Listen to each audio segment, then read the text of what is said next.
everybody. Welcome to another episode of the PrimeTime Gorehounds. I am PrimeTime James Thomas, Pretty Six himself. PrimeTime James Thomas. I'm here, Mr. Gorehound himself, Paul Burt, and this is episode 29 of the PrimeTime Gorehounds. Episode 29. All right, sweet. We're approaching 30 editions of this little shindig that Paul created. Oh, yeah. And tonight we are going to be watching Friday the 13th, Part 6, Jason Lives. Yes. A fan favorite within the Friday the 13th franchise, and definitely looking forward to this. But first things first, Paul, how have you been? Doing good. Better than last week after almost heat stroke deciding to almost take me out. I'm still here, though. I'm still alive, so it's all good, but last week was pretty weird. But I'm here and chilling out, getting myself ready to watch Friday the 13th Part 6, which arguably is a fan favorite for a lot of people. And this is also like Nightmare. Yeah, let me see if I can. Like Nightmare on Elm Street Part 3. Part 6 of this was my introduction to Jason when I was a kid. And this is actually my favorite incarnation of Jason as well. Very interesting. Well, as for me, Paul, last week was kind of interesting. I was a little under the weather. Last week it was a strange situation where it was like my throat was scratchy. It wasn't like sore. It was just very scratchy. I was getting headaches and all that stuff. I'm fine now. I was fucking eating, cough drops like they were Skittles the past week. But I've been there. yeah, cough drops are not snacks. All right, let's get that clear, okay? Because you eat too much of those, man, you get drowsy as fuck. You definitely get totally drowsy, and sometimes those cough drops have a strong sense of laxative. So, go figure. Oh, that might is what I was shitting. Anyway, You're sitting there thinking, okay, my throat's good. Hey, what's that going on down there? Gotta go. Oh, yeah, my shit was runny these past couple days. So that's why I did not know that. Okay. Now you know. Now I know, yes. I hope you're not eating chili today, Paul. I don't, so you were fine on that one. Okay, all right. Shout out to runny shits. But how did we get on that topic? What was I talking about? We were talking about cough drops, and then all of a sudden I mentioned, oh yeah, it's got laxative in it. Oh, that's yeah. Okay, cool. Moving on. Yeah. But yes, Friday the 13th Part 6. You said, Paul, this is your first introduction to Jason. Actually, this was like my this wasn't my first introduction into Jason, but this was definitely the one Friday film that I remember watching the most, that they played the most. Yeah. I like the film. I like the film fine. I just prefer the first 4 movies, in my opinion. Here, Paul, you could say was kind of it brought new life to the franchise, but you also say this was when the franchise really took a left turn, right? You could say, especially after this movie. Oh yeah, this one, it was like you bring Jason back as a zombie, so now you've made him even more unkillable, which is fine. But after this one, this is when shit started going off the rails. I mean, in Part 7, you had him dealing with someone who knew telekinesis. Then he ended up in New York, or should we say a street corner somewhere in Canada. Jason Goes to Hell. You didn't see Jason a whole lot of. I didn't hate that movie as much as most people did. I thought that one was pretty good. Even the gore effects were great. Part 10, which was 10 years, almost 10 years after Jason Goes to Hell. That's when it ended up in space, which, very off fucking rails. And then Freddy versus Jason. I don't care what anyone says about Freddy versus Jason. I enjoyed it because I thought the fight was definitely worth going in to see the price of admission for it. I just wish they had Kane Hodder to play Jason in that one. And then they went back to basics with the 2009 remake. And for the last 13 years, we've been sitting here waiting for the next one because Michael Myers has had his time to shine. Ghostface has had his moment to shine. It's time for Jason to make that comeback at some point. Which, by the way, Freddy vs. Jason, a couple days ago, had its 19th anniversary. Next year will be 20 years. That's which is fucking wild because I remember when the movie was announced in the promotion, how everyone was hype about it. We're pushing 20 years. God damn. Yeah, I went to see that in the cinema, and I was just, when I saw that trailer when I was watching Final Destination 2, they showed the trailer for it, and I was just like, I was the only one in the cinema just fucking stood up screaming, going, yeah! And everybody was like, what the fuck? Because I knew what it was going to be. So and it's also a pretty historic movie because that is the very last time we would see Robert Englund portray Freddy. Yeah. And it was also, respectively, for both movies, its highest grossing film for both franchises. Which, understandably so. So, all right, we got Philip here. We got T85 here. Oblivious is my favorite Friday movie. Hey, it's a lot of people's favorite. This is a movie that you can get your friends together and have a movie night with. That's what this movie is, man.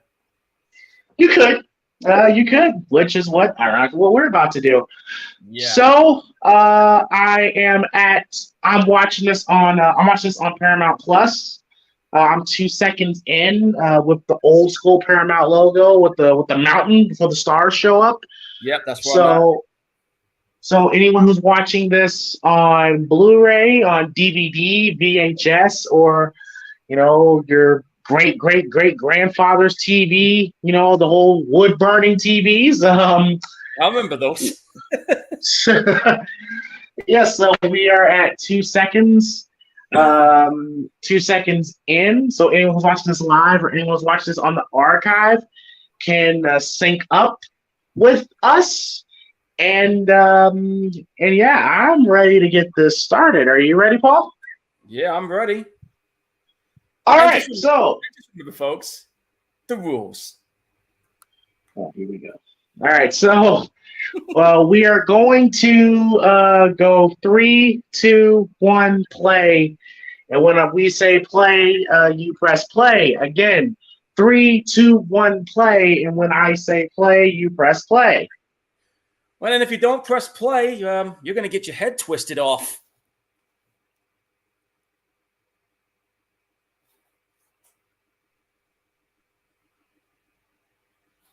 Hello?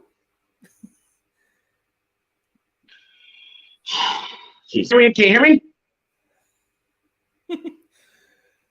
I'm ready. All right, you ready? Yeah, I'm ready.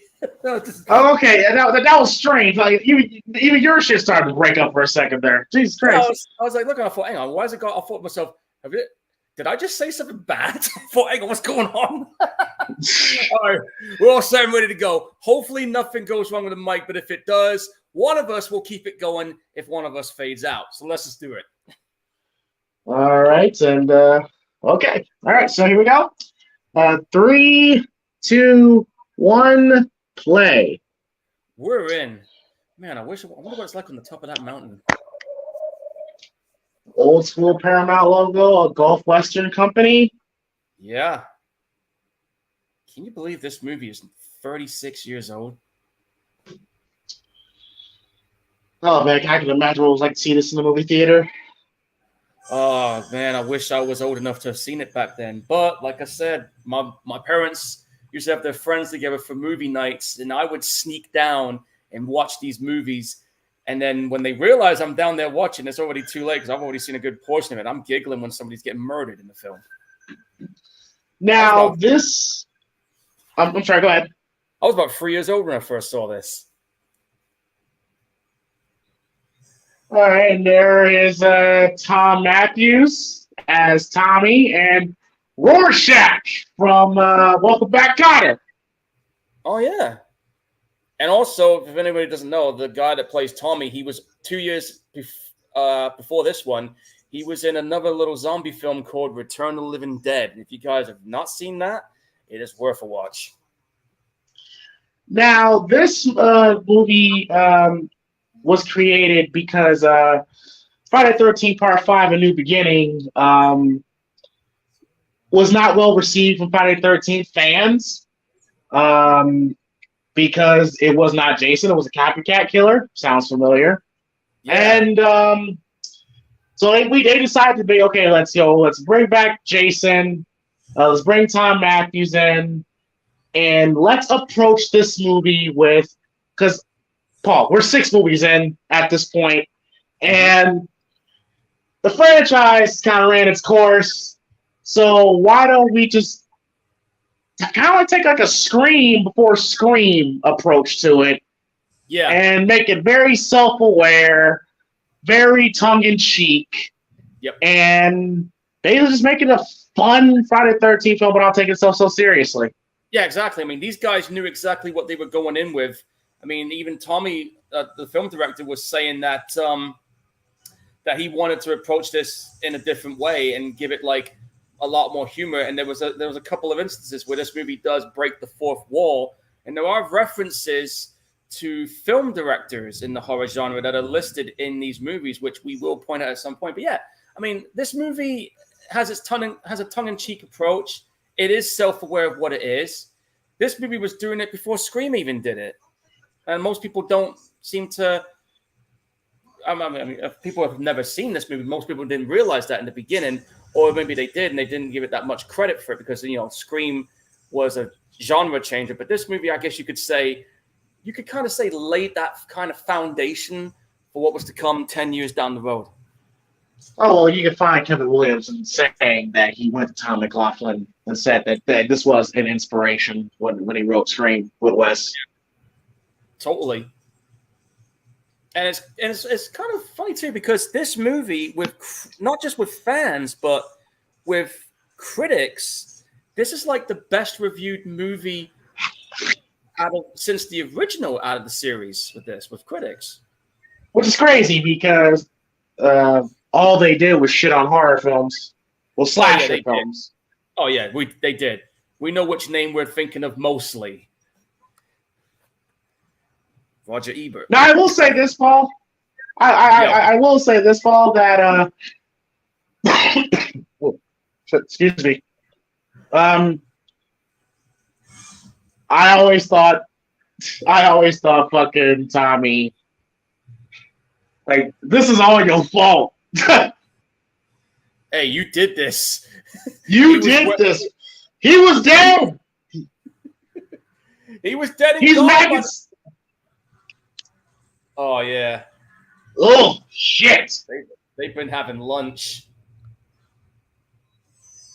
Oh. Grubs up. Let's eat. I'm eating right now. Believe it or not, it's actually making me hungrier.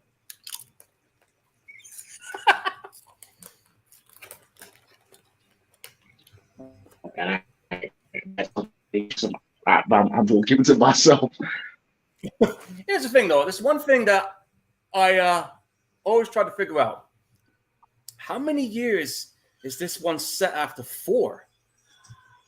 It's got to be about at least... Well, Tommy in 4 was like at least, what? 10, 11, 12 years old? And at this point, he's probably like in his mid-20s. So I was thinking like a decade past, a decade plus. I'm going to say 13 years just because, I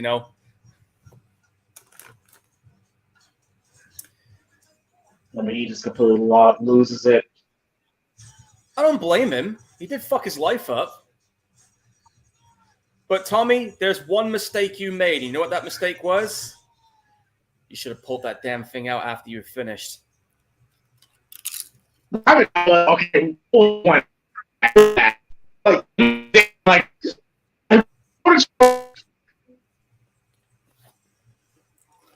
What was that, dude? That Mike was flipping the bitch. Oh, hello. What's going on?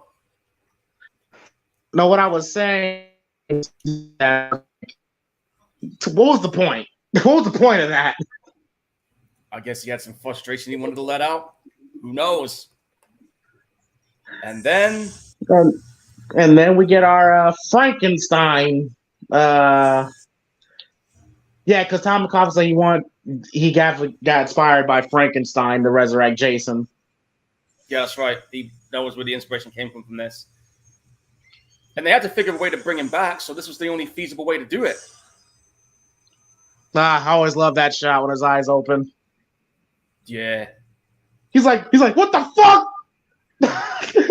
he's like, what's this sticking out of me? But can you just imagine that you've been dead and all of a sudden you're like, whoa, what the fuck? Yeah, I'm like, I can imagine me. I'm like, yo, where am I? What the fuck are these things on my face? And what the hell are you pulling out of me? Right? I would have freaked out. You see that eye then? He was pissed. I would have been pissed too. Like I was dead. I'd be fucked off if that was me. I'd be really fucked off. Surprise! Oh shit! Love the music score too. Well, I like this look of Jason. I do unmasked. Too. Like he is just. He's been dead for 10 years. He's got bugs all over his face, and he looks like he's seen better days right now. But I just like this. Like I said, I like this incarnation of Jason. I think it's fucking cool. And I love how Tommy's still going through with the plan. Yeah. Like that's going to do any good. Then it starts raining. Bad timing.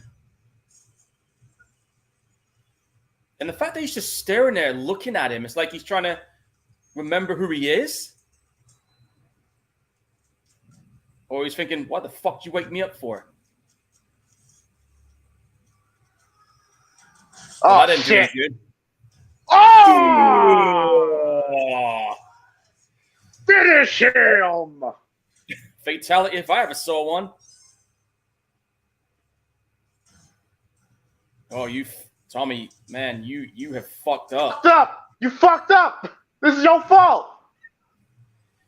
This town would have been so peaceful if you didn't do this. Oh, shit. Yep. Here we go.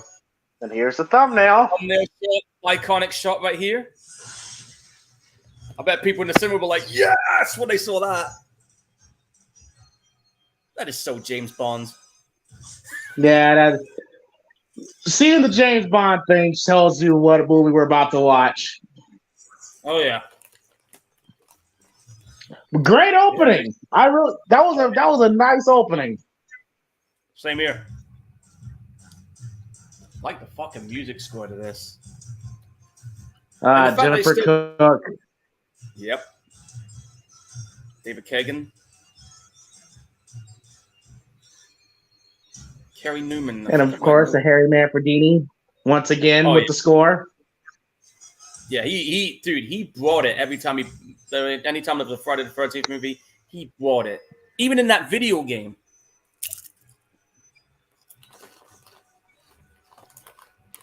And yeah. Like he did the score for that?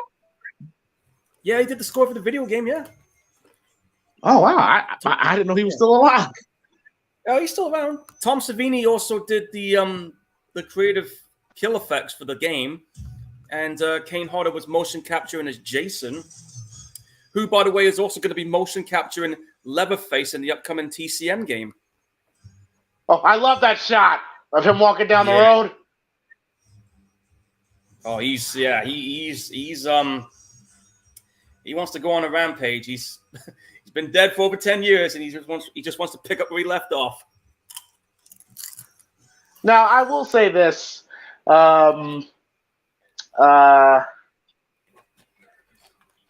CJ Graham plays Jason in this, and which by the way was a United States Marine. So he brought his Marine skills to the Jason character, which I thought was pretty cool. Yeah, and 3 years ago at the London Comic Con, I actually met him, got a photo with him too. He was a cool dude. Now I will give he was enough to go to the fuck cops. Yeah. Too bad the cops didn't believe him. Not gonna lie, Yeah, Paul. that's a good way I to get thought. yourself in. Yeah, that's a great. I ain't gonna lie, Paul. I thought the sheriff was a complete dick when I was younger. But now that I'm older, Yeah. I'm just like I completely understand why he acts the way he acts. Yeah, because this guy's like acting so erratic as fuck. They think because they know about his history, and he just tried to grab a shotgun. Like, what are you doing, kid? And then plus two, you're kind of like, listen, Crystal Lake anymore. We're trying to people forget about the memory of you running around spreading gore. Yeah, Makes sense. it Makes does make sense. I sense. mean, they called the town Forest Green now.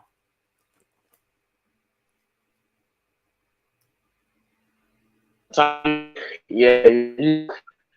Ugh. Tommy, you fucked up, man. Ugh. And then we got these two who are trying to find a way to the camp. And unfortunately, yes, folks, before SatNav, we had to use a piece of paper called a map. And the lady is Tom McLaughlin's wife, and then we got the bad guy from Ghost. Yeah. Ghost, the last house on the left, and he was also in. I think he was the president in Scandal. Yeah, I think that was that one too. Yeah. Yeah, she knew what's going on. I've seen enough horror movies to know any weirdo with a mask is never friendly. Again, it's being self-aware. Yeah. When was somebody in a mask ever friendly? Oh, yeah, you better not reverse it any further. You ain't getting out of there if you do. He's just staring a hole right at him. Yeah, CJ Graham definitely has a nice presence to him. I could definitely buy that this is Richard Brooker, Ted White from Part 3 and Part 4 here. Exactly. He's even got the same gear.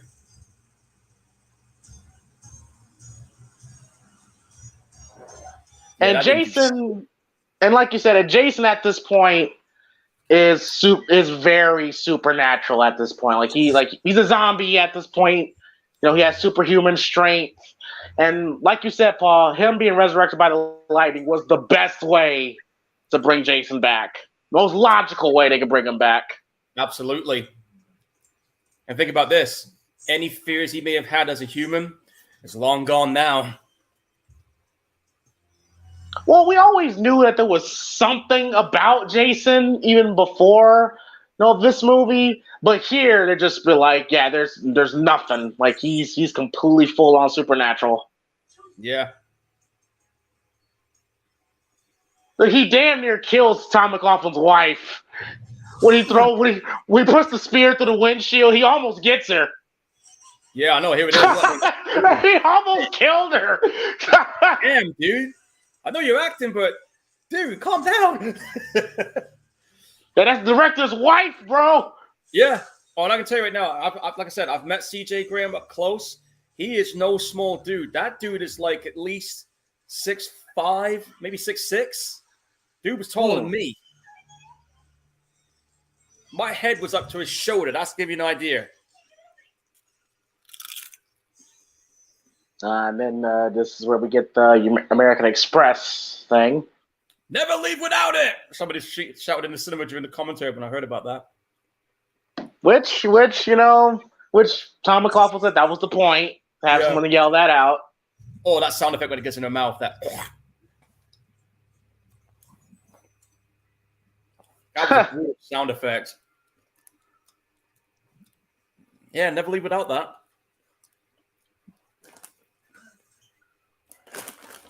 But yeah, but I think I think there was actually two people that played Jason. In the nighttime scenes with CJ Graham, and then there was like another guy in the daytime scene that played him who was kind of like chubbier in a way. Yeah, from what I understand is that originally that's who they had to play Jason throughout the whole film. Something happened. I'm not exactly sure what happened. So he was fat. Yeah, so they gave CJ a call, and he took over. They still kept that guy scening because, I mean, You know, I guess they wanted to make sure he had something at least. But yeah, the dude, if you look at the size difference, I mean, you look at the guy that Jason during the day, definitely does have a bit of fat on him. And you look at CJ Graham's Jason, dude looks like he's just got out of the fucking gym. There she is, Megan. Oh my God, look at her eyes. But she wants to fuck him right. Right. You know how many nights I had dreaming about her when I was a kid?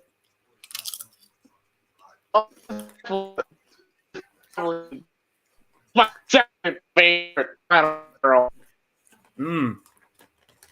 My first favorite is Amy Steele, Jenny in part 2. Yeah. But I could bounce a quarter off that ass. I'm just seeing what T85 said. He said Sheriff would have been like, "Damn you! What have you done to Tommy?" Like Sheriff Brackett was Loomis in Halloween 2. Yeah, I remember that. What have you done? I didn't do anything. You let him out. No, I didn't let him out. Oh, that's a fun fact, Paul. Apparently, the sheriff was Megan's acting coach. Apparently, I didn't know that before. Yeah, apparently that was he was her acting coach. I'm like, that's pretty cool. That's nice. Oh yeah. Also, I don't know if you knew about this, James, but there is a because there's a shitload of fan-made movies of this franchise.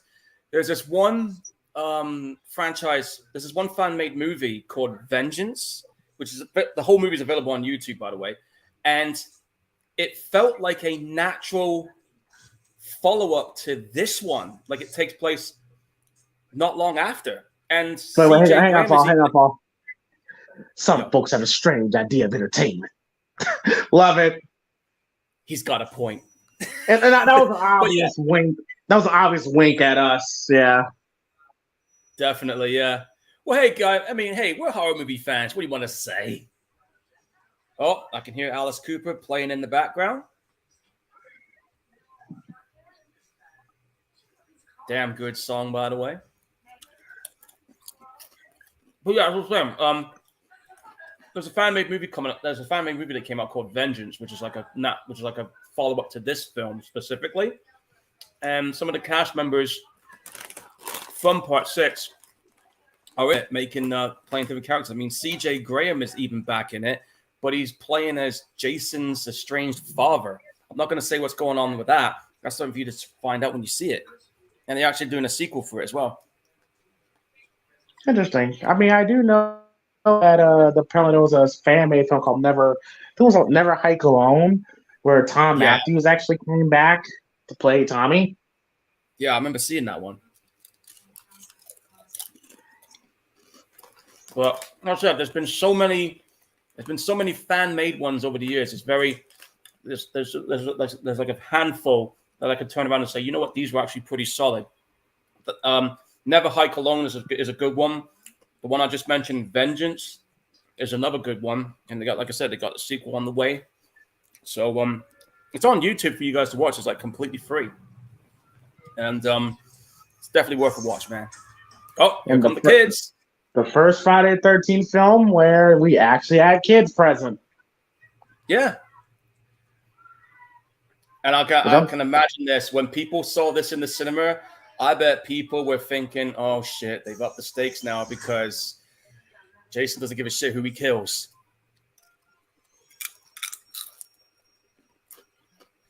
Oh. No, I'm not gonna lie, Paul. Now, when it came to this paintball thing, I was like, okay, we're really going borderline horror comedy now. Yeah. I remember when I saw this the first time, I was like, who the hell are these guys? Why the hell are we paintballing in the woods where an infamous killer has been killing people in? Like, who came up with that idea? Bum, bum, bum, bum, bum, bum, bum, bum, bum, bum, bum, bum. Yeah, that's you can tell it's a different guy because look how wider he looks. Yeah, you can see it. Oh, and interestingly But enough, yeah, the guy who did the makeup and gore effects for this movie, I think it was either Gabe or Kevin Yeager. And if it's Kevin Yeager, he's the guy that did the effects for the Child's Play movies. And if it's Gabe, I think that's the guy who did the Leprechaun effects movies initially. but yeah, they said the guy that plays Jason in this scene, like you said, was the original choice. But because I believe someone in the crew said, they called him something like beef tits, something like that, Bitch tits. and bitch tits. Yeah. And they were like, yeah, we gotta get CJ. We gotta call CJ, man. At this point. This guy's this is probably the only Friday the 13th film where Jason's actually kind of funny because he yanks his motherfucker's arm off, and even he's surprised at his new powers. Yeah, he was like looking, thinking, "What?" Here we go. I love that smiley bit, dude. That's fucking funny. And he's like looking, thinking, "Wait, did I just do that?" It's so good. If I was Jason, I'd be like, holy shit! If that was me, I'd be like, oh yeah, now we're gonna have some fun. If that was me, I'd be like, shit, I didn't used to do that before. I mean, I was strong before, but now, holy shit. This nerdy fuck. Yeah, I don't know. It's like okay, like can we just have Jason just kill him already? Like we're getting the borderline comedy now. Yeah. Kind of reminds me of Sweet Chuck from Police Academy right now.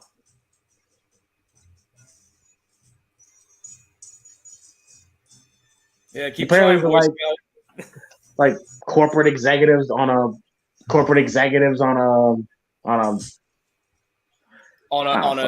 exhibition trip. Yeah. Exhibition, yeah. Like that movie Severance. It's like a group exercise where they try and get together, working as a team, and hopefully to form some kind of camaraderie or a bond between the office workers. Most of the times they just end up hating each other. I'll say this though, man. If I've been dead for 13 years and I just woke up, I don't know what I would do. I'd just be like, I've been dead for whoa. I don't know how I'll react to the world. Well, I'll tell you what, if I've been dead for 13 years and I see how I look in the mirror after all those years, I'd be pretty angry. Especially knowing I've had bugs eating me. Oh, shit. Triple kill. Oh, fucking MPAA. Yeah, bastards. Oh, this gets me cracked up every time I see this bit. It's just like Jason looks like motherfucker. Like I said, Jason's low-key funny in this. Yeah, he is not happy about getting paintballed. He's powerful, dude. Yeah, but you could tell Jason has been eating some cheeseburgers. Yeah, you can tell looking at that bit then, especially with the side shot. Now, Paul, how do you feel about his look? Because he got the workman gloves and the tool belt. How do you feel about that? Well, like I said earlier, I like this incarnation of Jason because the fact that he had the work gloves and the combat utility belt with all the weapons, it was like he was tooled up for war. I actually liked it, because you had the old school look with the clothes he had from part 3 onwards, so they kept that, which was good, and added extra layers to the fact that he's been dead for so many years. So I like the decomposing effect, but I like the gear he had for it too. I just thought it was it fit him for this film very fittingly. Now Tommy's trying to lead them to Jason's grave. Good luck, man. They ain't gonna believe you. T85 Restore says, Jenny. from part 2 was one of the few blemishes on Jason's resume. Yeah, I still say they should have brought her back. Yeah, and I'll go ahead and say also she's the only one in the movie in part 2 where she actually booted Jason in the balls real hard, and he felt it. Yeah, you heard him respond. He went.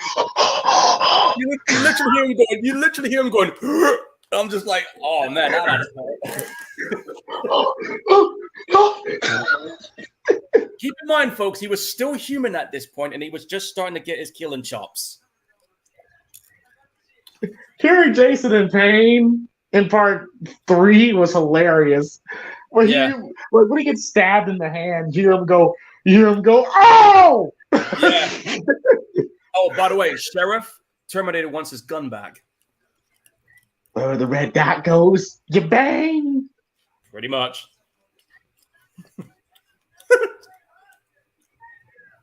And I love the transition here. Yeah, he's down in a stiff one. I don't blame him. Does he think I'm a fart head? Well, here's your answer. Yeah. Fart head. That's great.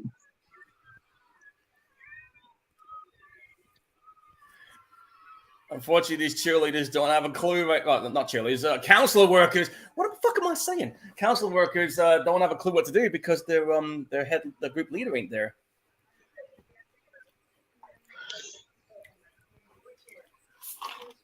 Likeable cast. Probably the most likable cast since the 4th one, I will say. I'm right there with you on that one. I mean, the cast members were very likable. They, the type of guys you see down the street. You know what I mean? And by the way, did you know that's John Travolta's nephew? No fucking way. That's John Travolta's nephew right there, talking to the boys. Really? Yeah. I mean, you can kind of see, you can kind of tell. I never realized it.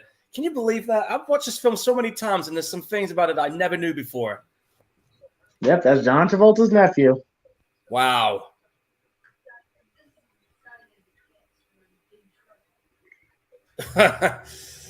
Trouble? You don't know what it is yet. Yeah, like I said, I thought the sheriff was a complete dick. When I was younger. But now I'm like, I get it. I would have done the same thing. Yeah, I mean, he has every right to be the way he is because, I mean, you're dealing with somebody that wants, from the past that they want to forget about right now. They don't want that memory. That's why they changed the name of the town. That's why they've erased any trace of anything that happened during those last 4 or 5 movies, and hence why they've changed the town to Forest Green. Makes perfect sense. Yeah, I mean, after you've witnessed fucked up shit like that, you would do anything to erase any trace of what was there. And I agree to T85. He says, speaking of John Travolta, R.I.P. Olivia Newton-John. Yes, R.I.P. to Sandy. Yeah, R.I.P. to her, man. That was a shock when I saw that one. Paul, did you know that this was a scene that they added on, like, after they finished shooting because they needed a body count? Yeah, this was literally the last minute. And I remember I was just reading into this a little bit too. Let me see if I can find it.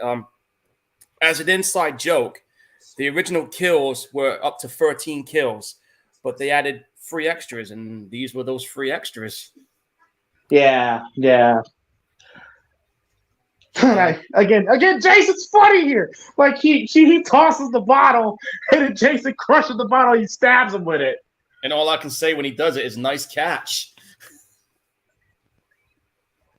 Yeah. He drinks the bottle and tosses it, and then he doesn't hear it land. Yeah. Yeah. And he was able to break that bottle just with his bare hands. Like, I'm just thinking to myself, wow, this guy really does have some crazy strength now.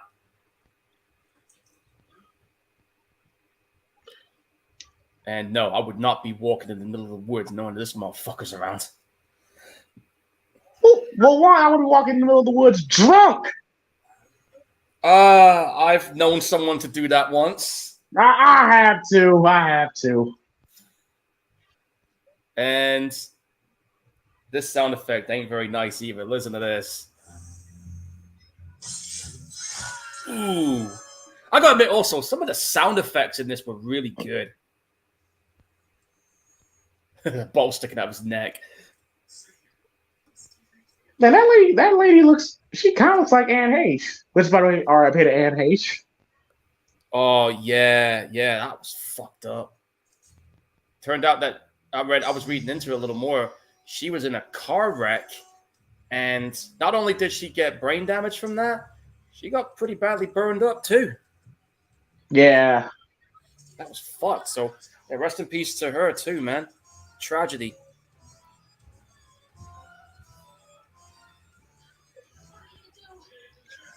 You ain't going to the double kill! Double kill! I don't know if that's possible. But yeah, he only killed 3 in one swipe, so two's no big deal for him. But yeah, they clearly added that just to add to the body count. And plus too, I think they shot that in California. Yeah, I think this was filmed in Georgia, somewhere in Georgia. Yeah, I think it was in hold on. Let me see where it was. It was filmed in Covington, Georgia, an area close to Atlanta. Mm. And yeah, like you said, that bit you just saw with them get those 3 people getting killed, that's actually the California Hills. That place has been used for many films and TV shows. TV shows like 24, movies like Planet of the Apes. I think it was owned by 20th Century Fox, if I remember correctly. It's part of their allotments. Yeah, T85, RIP to Anne. That's just fucked up. Have you seen that video of when they had her in the body bag and then she climbed out of it for a second? Yeah, I saw that. That shit is wild, bro. I'll just be like, I was like, yo, what the fuck? I thought it was a zombie apocalypse starting at that point. Bro, I'm right there with you. I thought to myself, oh shit, time to get the barbed wire baseball bat. Oop. And the thing, I gotta put this also, I like the idea that they did add kids in this because it gave people, I'm guessing that when people saw it, it must have gave them a sense of dread because now it ups the stakes because we know Jason's capable of offing anybody. I don't think a kid. I don't think he would kill a kid because I think he still views himself as a kid. Yeah, that's the one thing, and I guess that was the one interesting thing about this movie. We'll get to that when we get there, but yeah, I mean, it was just one of them moments. You know what I'm saying?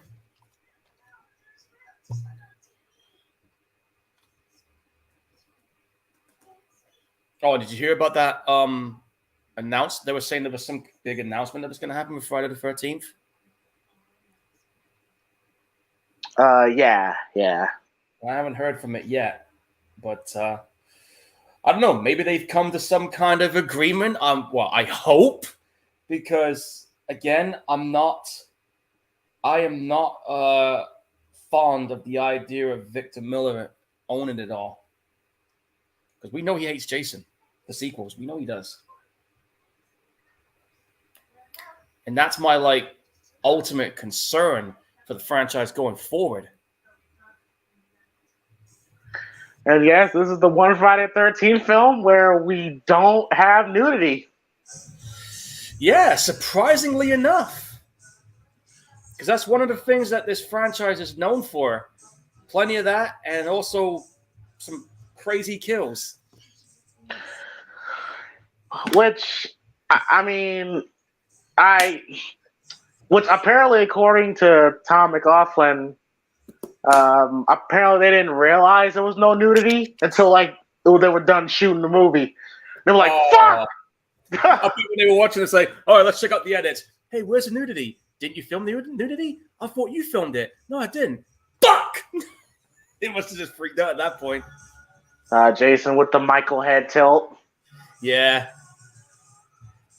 I mean, I'm totally cool with Jason doing the head tilt. I know Michael Myers invented it, but I'm okay with Jason doing it because he's He does it just as well. Fuck! That's what you hear. Have the lights go out. But that was an awkward ass sex scene. Very. That was so awkward. But it was the 80s. Oh, those old RVs back then. Well, they still got RVs. Talk like about. now. I mean, did you hear? I mean, I don't know if you heard the dialogue, where it's like like she wants to ride me like till the rest of the song ends. There's 10 more minutes left. I'm like, bitch. It's a strange line, but hey, if it works for them. Wait! You want me to hold on for 10 minutes? I don't think I can hold on for 10 minutes. I'm trying. Oh my god! Like, man. But they said they didn't realize till after the movie was finished. They were like, and apparently in the girl that's in the scene, they wanted her to be nude, but she signed a contract whatsoever. Signed some sort of contract where she couldn't or something like that. And oh no, that's not good, especially for a film like this. But they didn't realize until after they got done shooting, and they were like, God damn it. Oh, what a bummer. I bet that was the one thing for some of the Friday the 13th fans in the cinema realizing they didn't get that exact scene they wanted. I bet they were in the cinema going, oh, you know. But hey, the Friday the 13th, that was before this part 5. There was nothing but nudity, so. Oh, dude, part 5 was going fucking all out with that. Well, because the director was a porn director, so. Fair point. Very fair point. And also, I've got to point this out also, the guy in 2 of the cast members, no, actually, 3 of the cast members, 2 of them were in Return of the Living Dead. The guy that hacked up that dude over a candy bar, he was in it. The black dude that got killed, he was in Return of the Living Dead. And the other dude was, I think he was actually the mayor in RoboCop 2. If memory serves me right.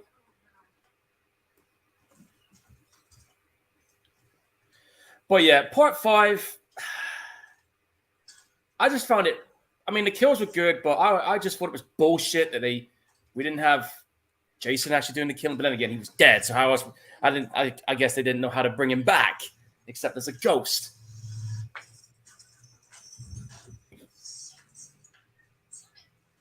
But I'll tell you right now, if you're driving like that, you'd be dead.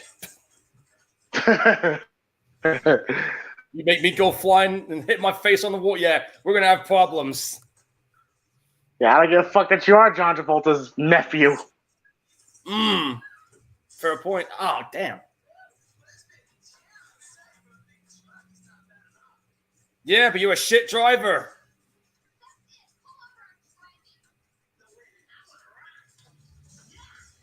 Oh, yeah, Teenage Frankenstein. And just so you know, Lou in the chat is a diehard Alice Cooper fan. Shout out to Alice Cooper, who apparently who's still touring, is he? Yeah, he's still touring right now. Me and Lou got to see him 7 years ago in my hometown when they were doing a gig. And it's funny, too, because I was the only one in the crowd that had the hockey mask on. So because of that, they played that song just for me. Oh, they actually performed? He's back? Yeah, because I was in the crowd with a fucking hockey mask. Yeah, that's pretty cool. I'm pretty sure, no, that's more of a niche thing. But hey, nice that they played it for you, though. Yeah. That's awesome. That's awesome. That was a good kill. No, she's not taking a dump. She had her face put for the damn van. That's such a weird line. I know. What are you doing? Taking a dump? Want me to start to sneak a peek?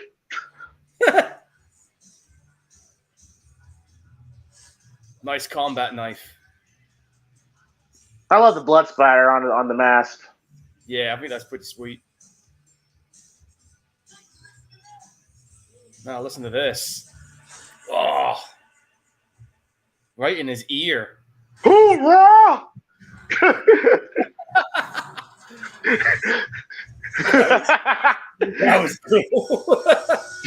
I just went flying out of the camper.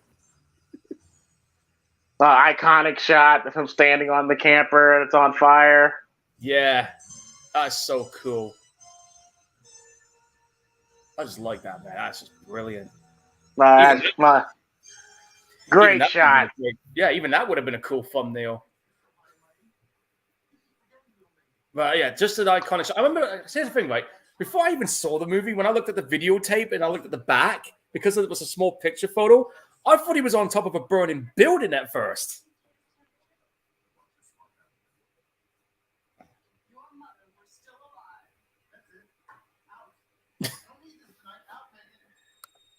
I don't blame him. I ain't looking forward to having a daughter, man. I ain't looking forward to it, man. Well, one day, but not today. Not for me, anyway. At least be a little while before I think about it.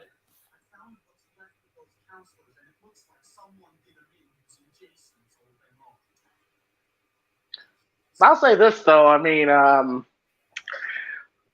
I just like Megan's, like, her edge that she kind of brings to the character. Like, yeah, she definitely got that wit. Yeah. She's witty, and plus I know people who reminds me. I know her growing up reminds me a lot of Megan, so it's probably why I like her so much. And there ain't nothing wrong with that. She reminds me of one of my old classmates from back in the day. Yeah, for sure. Oh yeah, by the way, read the name of the store if they show it. No, he's looking up books on the occultism. Yo, this ain't that kind of movie, dude. How the fuck you find books like that time of night? Oh, fuck knows. Oh, the old ballads and chair act. I've done it. Oh yeah. We've all done this. We've all done this before. And there's been times when I fucked up. I actually cracked my head on the back of a radiator at school one time. Mm-hmm. I had to go to the hospital to get a stitch. Damn. I caught like the corner edge. I was like, shit. And she almost hit the radiator as well. You see what I mean? Yeah, she did. She almost fucked herself up. Damn. Talk about deja vu.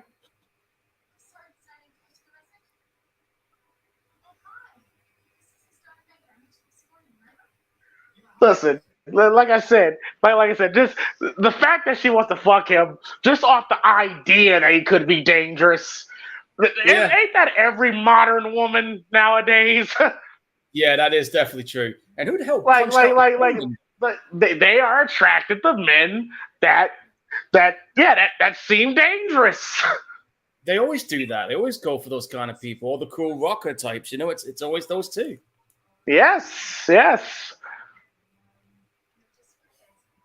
Sometimes chicks dig scars. I mean, look at her, bro. She's so excited to meet him. I know. Look at that. Karloff's General Store. As in Boris Karloff.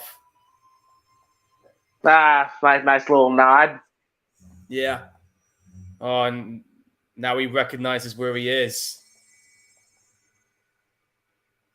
See how jacked he's gotten? He's not less fat than he once was. Yeah. And like I said, the dude's like 6'5". And it's funny because CJ Graham to this day is still jacked. Oh, yeah, I'm pretty sure. I mean, I'm pretty that's what most Marines do. They take care of themselves even in their older ages. Yeah, definitely. That dude definitely still has it. I mean, I got the photo still on my Instagram somewhere. He could probably still play Jason. He could probably still play Jason today. Yeah, in the fan-made film that I told you about called Vengeance, he's playing as Jason's father.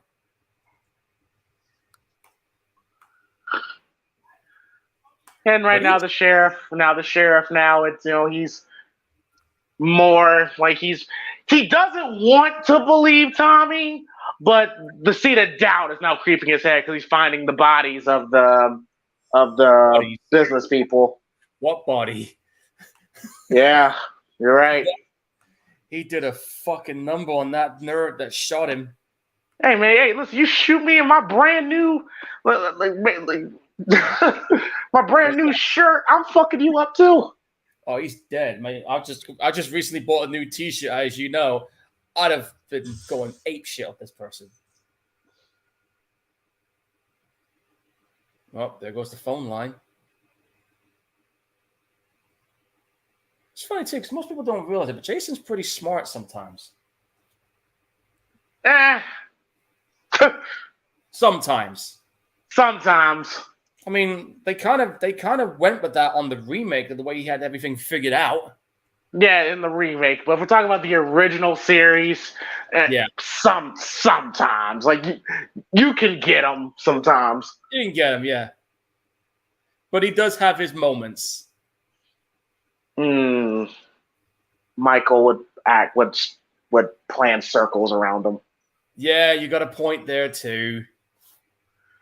And we all saw what Freddy did. Freddy whooped his ass on sight multiple times. Whooped his ass. He fucking carved the shit out of him. Which part of me was kind of like, y'all ain't gonna let Jason get no offense, huh? Yeah, dude, when that fight was happening, the bit when we get towards the pier and he's hacking the shit out of him, I'm in the cinema and I'm literally screaming, fucking do something! I was getting pissed. I was getting pissed too. I'm just like, wow, y'all kind of burying Jason right now. Yeah, I was pissed that my boy wasn't at least putting up a fight. Like, fuck, man. But that aside, I mean, it was still a damn good movie. I can't take that away from it. I just wish that, there's a few things I wish they did differently. For starters, I wish Ronnie Yu did more of his homework, and I wish they had Kane Hodder back in. But it is what it is.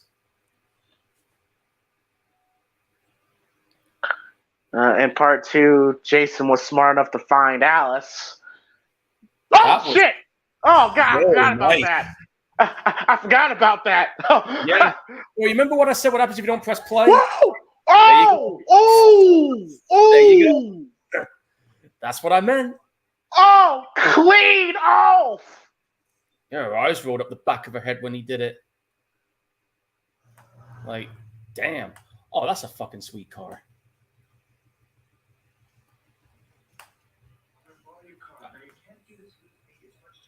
I know it's the 80s, but dude, that's still a damn good car. It's vintage. Oh, that's definitely vintage. I bet that shit probably runs at like $50,000 nowadays. Probably close to $1 million. If you get it to the right car auction.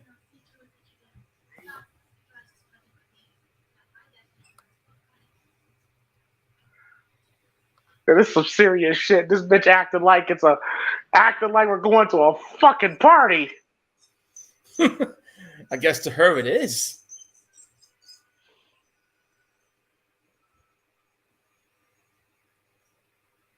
That's great. Jason's walking her headless body. He's just like, I'm just casually walking with a headless corpse, and the kid's like, oh shit, what did I just see? And that sign does not exist, by the way. There's no fucking way. Yeah, I mean, a sign that has a speeding question mark, like, what? Yeah, but now we turn into a teen comedy. Yeah. And you know what? I'm going to say it. I think this and Freddy vs. Jason have some fucking rocking soundtracks. They do. I mean, when I bought the Freddy vs. Jason album, the amount of metal bands that were on there, I was just like, yo, I don't buy a lot of soundtrack CDs, but this, I'm glad I got. She's got that camel toe. Mm-hmm. 2 bell peppers in the drawers. Camel toe. Oh, yeah. Yeah, like it just turned into a teen comedy with his car chase. Yeah, it literally just did.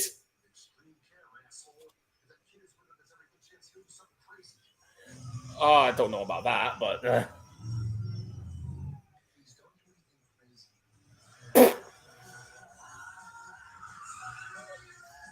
there goes the sheriff saying, "Oh, he might do something crazy," and Tommy's like saying, "Hey, don't do anything crazy." But I'll tell you what, he's got himself a nice view.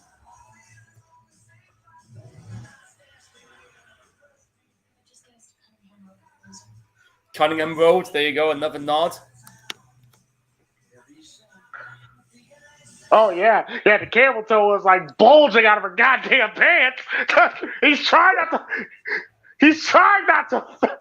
He's trying not to mash his head there. A little hard to do. Said this is gonna be a hairy turn. Hilarious. Harry.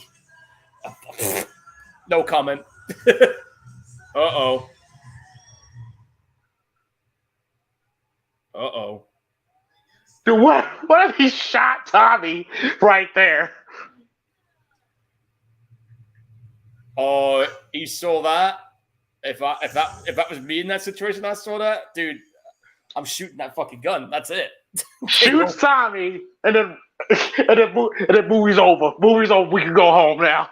Oh, Buddy's back. The man behind the back. I can imagine this. It'd be like, Megan, step out of the car, and what the fuck are you doing? Bro, if he just shot Tommy right there with the roll credits, can you imagine the fan base? That'd be the end of the movie, and the fans would be like, "Fuck, that's it." Yeah, like that's it. Like that. That's the movie. You're gonna do the movie like that? All right, fuck it. I want my money back. Take the hero and kill him. Oh, shit. T85 here says the Scream franchise definitely took a lot of Part 6's outlook. Oh, yeah, definitely. We were saying about it earlier. Oh, yeah, for sure. Yeah, it's self-awareness and yeah. This movie, in it, without realizing it, was a blueprint to what was to come 10 years later. It's crazy how that is, isn't it? This came out in 86, and then Scream shows up in 96 and just changes the whole fucking game.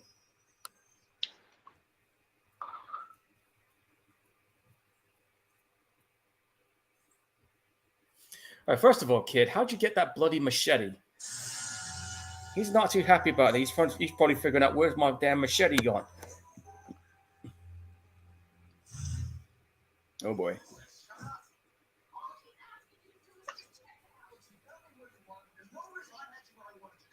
Like I said, I think he's being 100% understandably reasonable right now. I don't blame him. And then what he says here in a minute.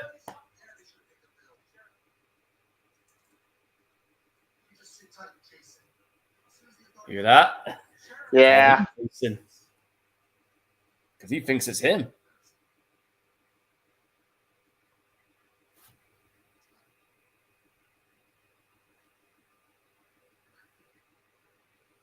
Oh, that must be the caravan.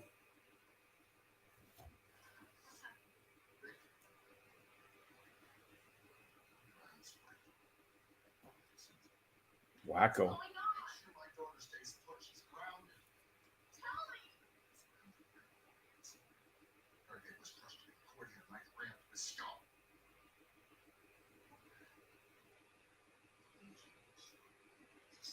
They really think it's him, and I don't blame them.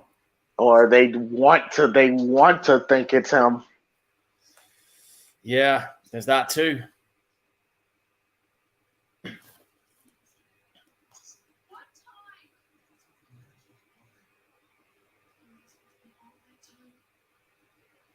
Uh-oh. Shit. You got something to say now, Sheriff? Look, I can't back out now. I can't.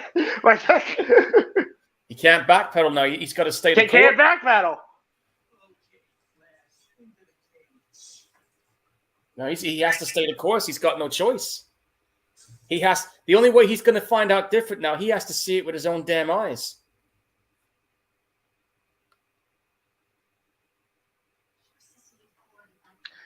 Yeah, man, it's a tough situation. If I'm the sheriff, it's a tough call, man. Tough call. Yeah, because here I am. Yeah, imagine you're there. you believe deep down this is the guy that you've been after, only to find out later on, oh, okay, I was wrong. Now what do I do? Interesting how the little girl was named. By the way, she does. I like this little girl. She does her job really well. I agree. Oh shit. I love this when he's walking beside her. Yeah. Very creepy moment right here. It's like vintage Jason. Damn. Love it. Great shot. It really sets the tension and the tone perfectly here. Is she like the final one of the counselors? Yeah. Yeah, they're all dead. Damn, Jason killed him back quick. Yeah, he didn't waste any time about it. And my question later on is like, man, what the fuck did he do to her? Yeah, it's fucked how the most innocent one probably got the most brutal death out of everybody. Yeah, like I don't know what he did, but you saw what that room looked like.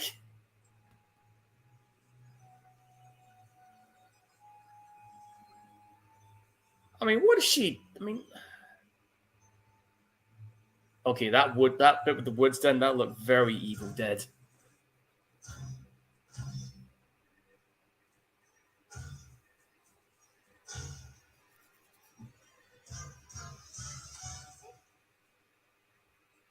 Sorry, girl, but your friends are gone. Gone. Record time, too. Didn't take him long. And then again, this movie is only 87 minutes. We got about 29 minutes left. And I will say this: I could actually buy that this is the same camp from like part 1 and part 2. That's what it's supposed to be. Like this, it's supposed to be that camp. Yeah. Yeah, it's got the same aesthetics and everything. Yes, I could buy it. Yeah.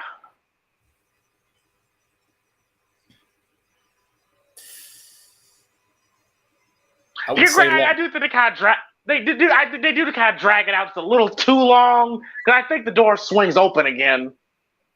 Yeah.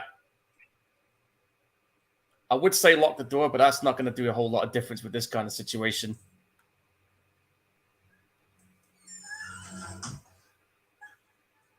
Oh, okay. Never mind. Yeah.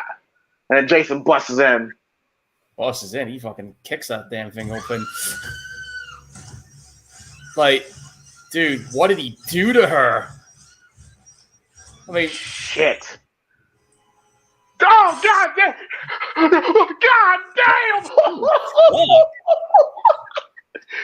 Like, what the fuck, man? Bro, he did have to do that. Like, what did you do to get him this pissed off at you? He tore her out the window.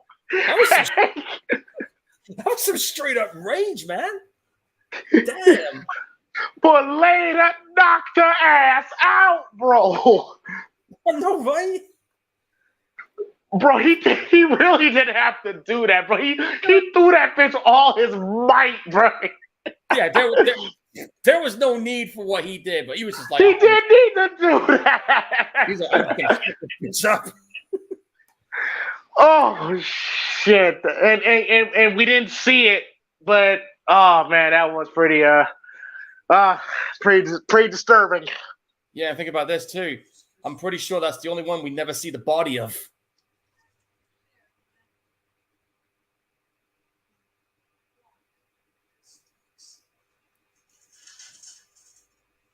Nice. Some obvious flirting here. Yeah.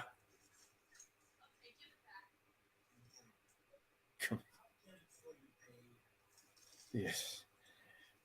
Not sure. Damn, Megan fine in a motherfucker, bro. I don't care what anybody says. Dude, she's smoking hot, man. I can't. She is. She's so damn good looking. A good looking woman for sure. What's she up to right now? Let me see. Well, get this. She's not acting anymore. She stopped. She retired in '86. So this is one of her last films. Wait, she retired the same year this movie came out? Pretty much. And she's 57 right now. Oh, well, hey, man, like I said, Hollywood's not for everybody. Nah. I mean, she briefly returned to the public eye in 2013 when she was part of that Crystal Lake Memories documentary, which I actually happen to have. I haven't watched it yet. I got to get around to it. That's like a 4.5-hour documentary, dude. It's a great documentary. Yeah, I've been trying to track it down for years, and they only just released it here recently this year. So finally, I got it. Megan, quit screwing around. Bye.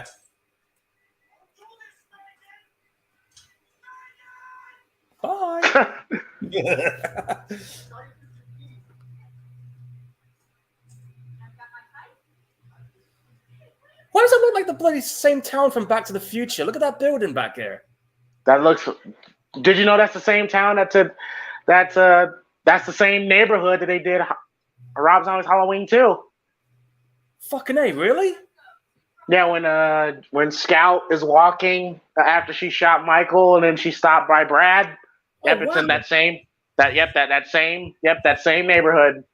Read the street sign. Oh no, it's a street sign. There was a street. I'm pretty sure there was a street sign that said Carpenter. I might have missed it.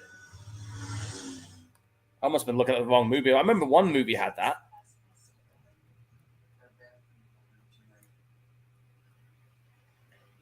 But yeah, the actress here, her last thing was some TV miniseries called A Year in the Life. She was playing somebody called Debbie Nesbitt. She was also in that original TV version of V. God damn, she fine, bro. Like, yo, like I said, I don't know what it is with 80s women, but like, yo. Hey, they were real back then, dude. Now, this is a very interesting scene here. What, with Jason? Jason face to face with little Nancy. Yeah, like, what was this about? Damn, even the hamsters are scared. Well, I think, because like you said, that Jason, like the reason why Jason doesn't kill Nancy here, I always felt because he sees himself as a kid, you know, and kid in a man's body. Right. So when he sees like and he actually sees like it's kind of like a curiosity thing, like, huh, cool. Yeah, he's like, so what's your deal? Yeah, like why are you looking at my mask? Stop looking at my mask! I mean, look at this. He's getting right down there. Like it's like he's studying her. Yeah, right. Yeah, I always thought that was a very interesting scene there. Yeah, I mean that scene can be literally left for interpretation. Remember how he acted when we saw Corey Feldman? He was just kind of like more like just curious, you know? Yeah. And maybe it's because for him it was like, man, I was that once. Yeah. And maybe it's thinking, man, simpler times before it all went to shit. Because let's face it, he never had a fair deal. I mean, the kid had physical conditions, and as you know, kids can be assholes about kids that are different. We know we've seen it and been there. And, oh shit! Again, where's the body? We never see the body. Oh, we get to see C.J. Graham use his Marine skills here. Throw the knife at this cop. Oh, this guy definitely brought it in this movie. It's quite surprising that they never brought him back. Because if Kane Hodder wasn't going to be doing Jason, I would have had no problem seeing this guy play Jason all the way through. I just love it. He finds Jason. Jason just throws the knife. Yeah, he's just like, surprise. That looks like an arrowhead spear. Arrowhead spear, yeah. Great aim. Great aim! That's the thing. Jason is pretty damn accurate.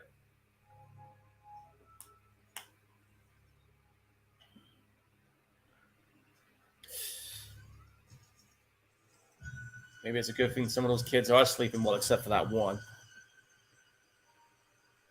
Speaking of which.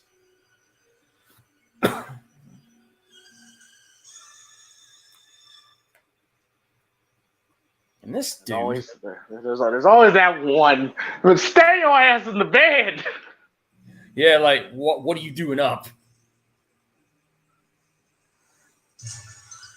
Dude, why have you got fur on your cop jacket? It's cold, bruh.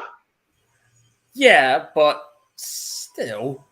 But you ain't got no fur in your jackets? No, I got a level one.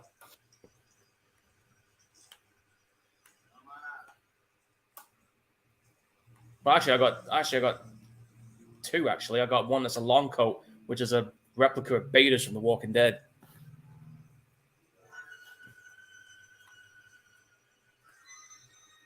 Little Nancy reminds me of Mariana Poltergeist. Like, interesting that they. I was thinking that too. Interesting. Her name is Nancy. I wonder if that's a little callback, little shout out to Freddie. I think it was. That's scary, man.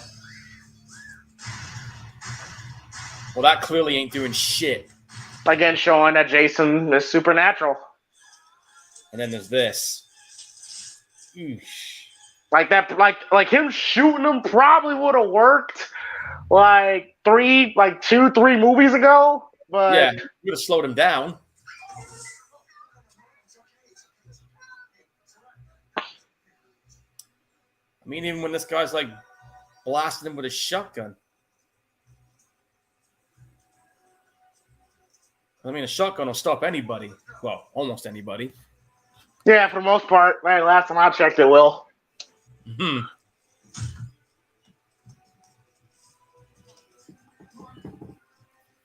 Yeah, but I always kind of wonder, like, what Jason would have done with these little kids. Well, that bit when he punched that damn door open, I can only imagine what he would have done. But like I said, he had plenty of opportunities to do it, and he didn't do it. He hesitated. Yeah. So, I guess he does have some kind of a human spot left. Maybe, but like I said, I just think because he sees himself as a child that he. Yeah. Yeah. Dude, what the fuck is that coming out of his nose? Snot. Jesus. All right, Sheriff, what you got to say now? Because look who you're seeing. I always wonder why Jason, hesitates here. I think to fuck with him, I guess. I think it's just to let him know.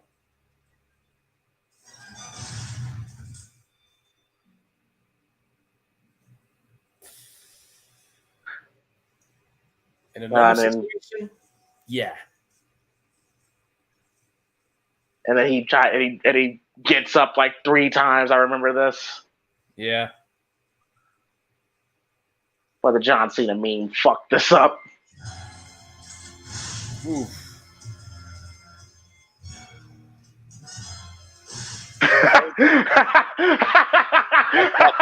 Shit. And then there's this bit which just makes it even more fucking madder. That. And when you realize that headshot don't work, because it normally works on zombies. This is true, yeah. But it didn't drop him, and you're thinking to yourself, okay, I can't fucking kill this dude. Now what do I do? And plus, I think Jason's a little pissed off because his mask got damaged again. I do like that how that little crack in the mask is constantly in the movies, ever since part 3. Because that was when Chris hit him in the head with the axe. Yeah, she fucking brained him with that axe, and then of course, Tommy stuck a machete for the side of it. And then this sheriff decides to think it'd be a good idea to shoot him in the head. It's funny because that mask throughout for the next 2 or 3 movies takes a shitload of damage. That it does. I mean, you look at it in Jason Goes to Hell, that mask was like pretty much glued to his face. And I remember seeing artwork of because I think they were going to reveal his face under that mask, but they only showed it in the video game. Do you want to know what his face looked like in Part 9? No, what? Put it this way. There's only the bit where his eye is the only bit of skin left. The rest is just a skull. Well, that makes sense because I think at Part 8, like he was like drowned in toxic waste, something like that. Yeah, waste thrown in his face, and he got then it got flooded out with it. Yeah. I'm gonna go find my daddy. I'm right here, Megan. I see where that's going.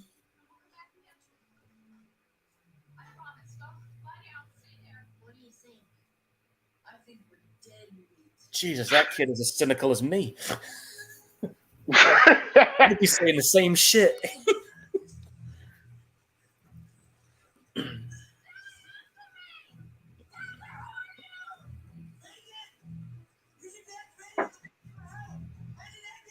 No, not an ambulance. You need a meat wagon.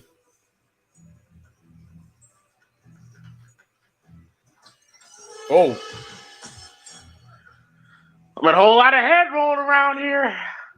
Oh, heads are going to roll in these type of movies. I'm right here, Megan. I'm right here. Like she's calling my name. Need to be a bit louder.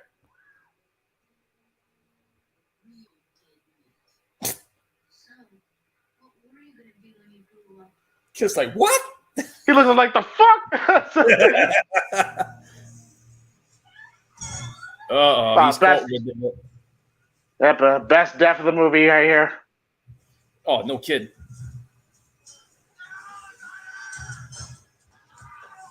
At least he gets a moment. At least he gets a moment here.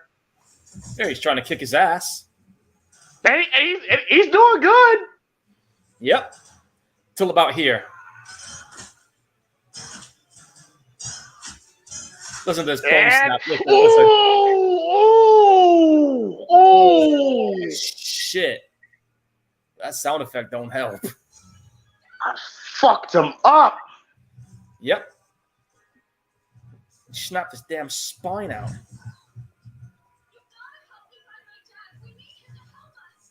Yeah, I don't know if you saw the review that we did, Arlo and I did years ago, but Arlo fucking hated Tommy, especially this last 20 minutes.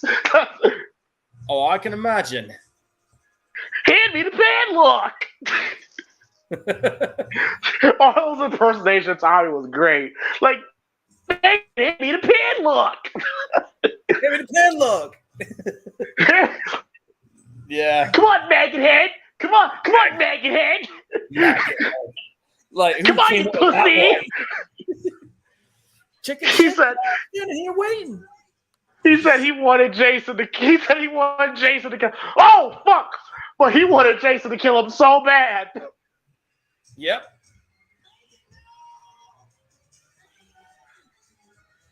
I wonder what he would have done to those kids if she didn't run up there. Oh. He got her. He was getting ready to crush that damn head.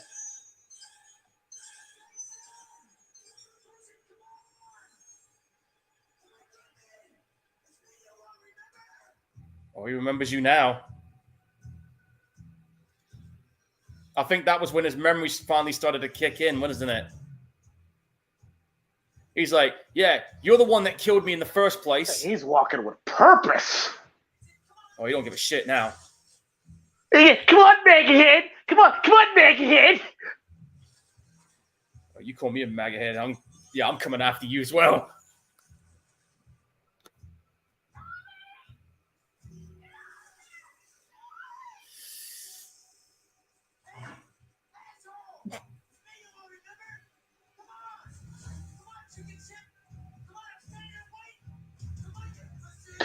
too much to call him that.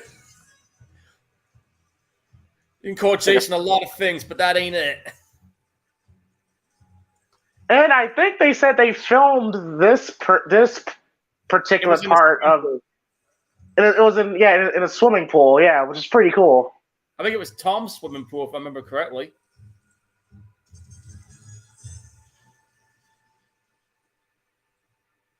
Yeah, you can see the edge of it. Yeah. And I like the setup where, we get a little ring of fire going on. That's a pretty cool setup. Yeah, because he needs to see where the hell he is. Man, you've put yourself in a bad situation there because you got nowhere to go. And you don't know where he is. Yeah. And like I said, any fears he may have had as a human, out the window now. Which I thought was so bullshit how they basically he was scared of water versus Jason. Like, he's not scared of water. Like, no, not anymore, he ain't. But I guess they wanted to explore that, didn't they? Even then, he never was, though, Paul. I know, but somebody thought it'd be an idea to do it. I don't agree with it at all, but, I thought, like, y'all just hell bent on making Jason look a bitch. Yeah, so fuck you, Ronnie, you for that.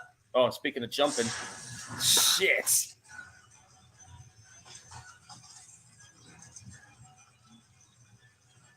I don't know how much Jason weighs right now, but that boat is cracking. I'll say this too. Tommy Jarvis literally might be the only, because like, Halloween you had Dr. Loomis and Laurie. Nightmare on Elm Street you had Nancy and Alice. Friday the 13th, the only person that was a recurring character was Tommy Jarvis. That's right, yeah. Which is interesting. It's a final guy too, which is very rare in slashers. It's very rare to see that in that kind of film. I think the only other film that had a final guy was Hills Have Eyes. Yep. Oh shit! Now he's on fire. Now he's on fire. When it comes to horror characters on fire, yeah, I know you got it briefly with this one. But there's another horror character, which I did show you a brief clip of a while back where fire don't bother him much. You know the one I mean. All right, so the plan worked. The plan worked. He got Jason down there, but he can't escape Jason. No, he didn't take into account for that. Which, I'm not going to lie, a part of me was kind of like, choke the shit out of him. It's his fault. Yeah, you did this. You're the reason he's awake. Yeah. You're the reason why this happened. And there he goes. Now, if they left it like this, Arlo would have been happy. Oh, for sure. But Megan was like, "Nope, I gotta get him." Look, man. Listen. Look. That's how you know you got. That's how you know you got a good woman right there. Yeah, who was willing to jump in after you. You're willing to jump in after you? Yeah, you gotta marry Tommy, you gotta marry this. Which I will say, it's a damn shame they never bought, oh my God, the titties are bouncing too. But it's a damn shame. It's a damn shame we never got, a follow-up what happened with Megan and Tommy. Because this is it. This is it after this. I know. I mean, I remember on the Friday the 13th video game, there were audio recordings where they had Tommy, and you did kind of find out what happened to him after this. It turns out that he went so fucking crazy, he ended up back in the nut house again. I don't like that. I don't like that. Yeah, I know. But like I said, there is a film that does feel like a natural follow-up to this one, and it's a fan-made one called Vengeance. I love Jason's his death here. Oh, as if you couldn't do it, as if you couldn't think of anything else to do to his face. This happens. And Megan's the one that does it. Yeah, and the way he looks, he's like, "Oh shit."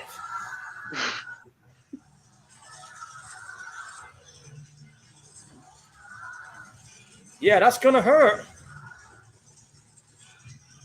Ooh, bits of skin coming up and everything. Ooh. But it's that final cut that you hear. Ready? This bit coming up right now. Listen to this. Bang. Ah! Ah. That's it for you. That was a good death. That was a good death for Jason. Yeah. Look at that mask.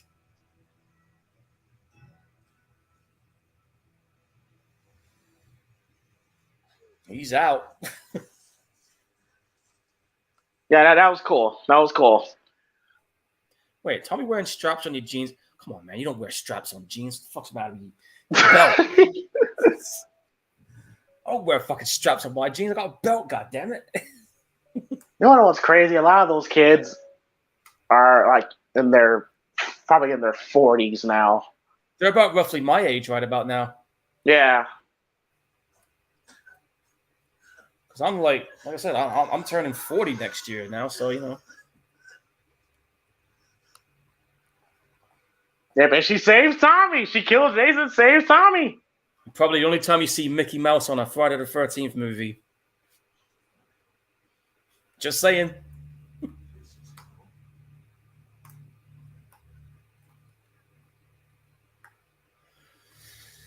Yeah. Oh, well. and I love how and the fire goes out. Yeah. And then it goes back to the lake. And this eerie music that goes with it. And it looks like the ending of the first film. It does. And then before you see the close-up of his eye, if you watch closely, you see his hand clench a fist. Watch the hand. This is when you knew. There. Ah, I saw it, yeah. He's waiting.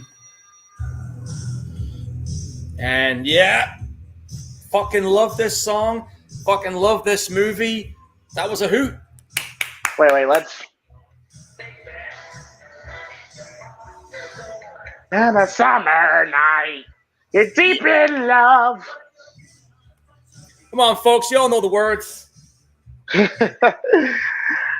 Oh man, it's a great song. Alice Cooper, "Man Behind the Mask" is fucking great. The music video for it as well was really good. If you guys have never seen the music video for it, you're missing out on a treat because even CJ Graham has an appearance in it.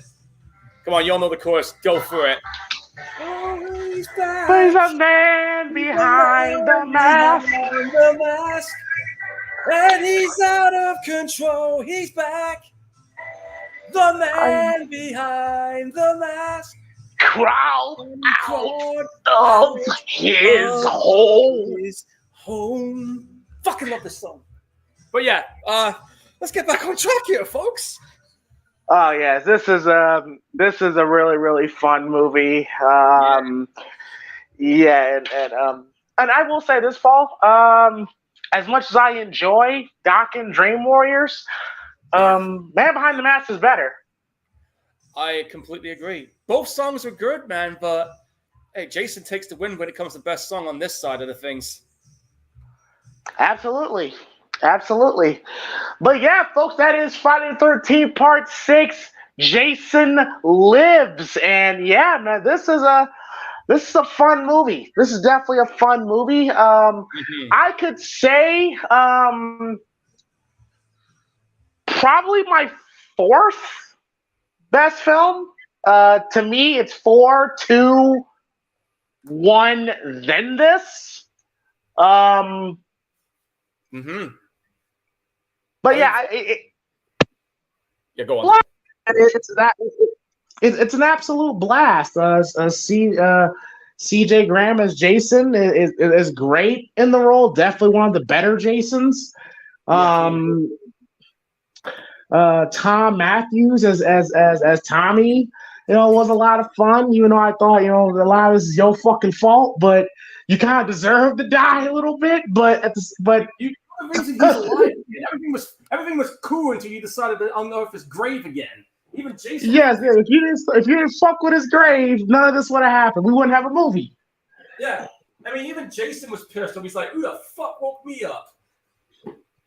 Yeah, Jason was pissed, shocked, literally. Like I said, I thought even Jason was funny in some scenes in the movie.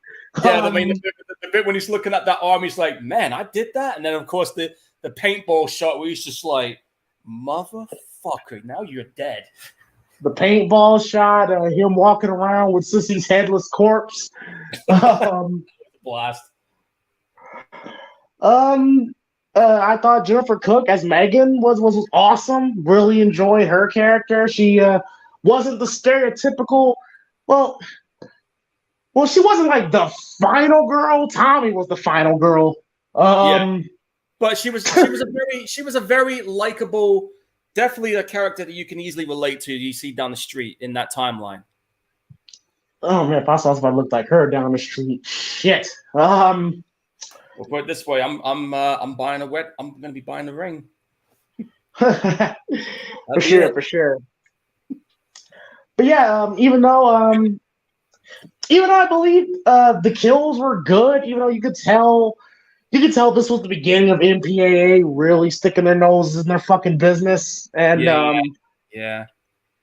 But the kills were still good. I enjoyed the whole tongue-in-cheek, self-awareness that it had about itself, that it knew what it was. Yeah. And didn't take itself serious like the other 4 films did. I mean, like the first 4 movies, you could tell they were straight up horror. And the 6th one, yeah, it was horror, but it was very aware of what it was. And I think their aim was a case of, let's bring Jason back, let's have some fun, let's just make this movie fun. And they achieved that goal here. They did. And in fact, I think this was, for the longest time, this was the most popular one of the franchise. It still is. To this day, yeah. You ask anybody at a convention and you say to them, "Hey, what do you think's your favorite Friday the 13th sequel outside the original?" A lot of people are going to tell you Part 6. Which is understandable. Completely understandable. All right, Paul, what was your favorite kill? Ooh, my favorite kill, there's quite a few good ones on here, but if I have to narrow it down to one, just because of sheer comedy, probably when he rips that guy's arm off and he just smacks into that tree and you got that little smiley face that happens afterwards. I just think that was fun. My favorite kill, I will say, is Sheriff Garris's kill, in my opinion. He got folded up. And that's another thing. I enjoyed the Sheriff Garris character. Like I said all throughout the show, I thought when I was younger, I thought he was a complete asshole. And now I'm older, it's like I completely understand why he acts the way he acts. It makes perfect sense. Yeah, exactly. I mean, when you first see it, you kind of think to yourself, man, why are you being a dick? But then as you get older and you've seen the other movies afterwards, and you kind of sit there and think to yourself, you know what? Yeah, I see what you mean now. I mean, I'd be skeptical about it too. Indeed. But Jason Lives. It's a nice, fun film. Like I said, it's not my go-to. Like I said, my go-to is 4-2. But yeah, the more and more I watch this film, the more and more I like it. The more and more I enjoy it. So I'm gonna give this movie out of 10. I'll give it a solid 8. 8 out of 10. For me, I want to give it 8, but I'm going to give it 8.5 because that movie just reminds me why I got into horror movies in the first place, and it just reminds me that you can make a fun horror movie and you can have something in a franchise, one movie turn it all around. It can be done. And this movie was a good example of that. And plus, outside of the original 4 movies, this would be my favorite sequel. I mean, don't get me wrong. I love the other sequels too, for better or for worse. But outside of those 4 movies, this is the one I always keep coming back to because, again, like I said, this was the movie that introduced me to Jason. This is the movie that I had a lot of fun watching when I was a kid, and I still do to this day. And plus, it just, I don't know why, it hits all the right notes with me. It has the right balance of characters. It has the right balance for the story, the horror, the suspense, the death scenes, and the most important thing for me when it comes to these kind of movies, you gotta have a really good fucking rocking soundtrack. So 8.5 out of 10 for me. Still one of my favorite Friday the 13th movies, and it's one of them movies I probably may end up watching again later this weekend. Now, Paul. Now, question. Yeah. With the rumors circulating that that a Friday the 13th film is in the works. That's been a rumor. It's been going on for a couple weeks now. Okay. What do you do? Because keep in mind, we just had the remake, which is like 12 years old. Yeah. And you're like, so what? Do you remake the first film again? Or like, do you do a Halloween where you like, there's like the first film and you just negate the rest of them? Or like, what do you do? Like, where can you go? The problem with retcon in this one is that if you retcon every sequel and only have the original as the acknowledgement, that means you're not going to have a Jason. I mean, you got the little glimpse at the end, but you can bring him back. You can always insert him in. Yeah, you could insert him, but I don't think you could use him at the same extent that we've been seeing for many years. Now, for me, this is a tough one because it's not that simple, really, because of who's got it now.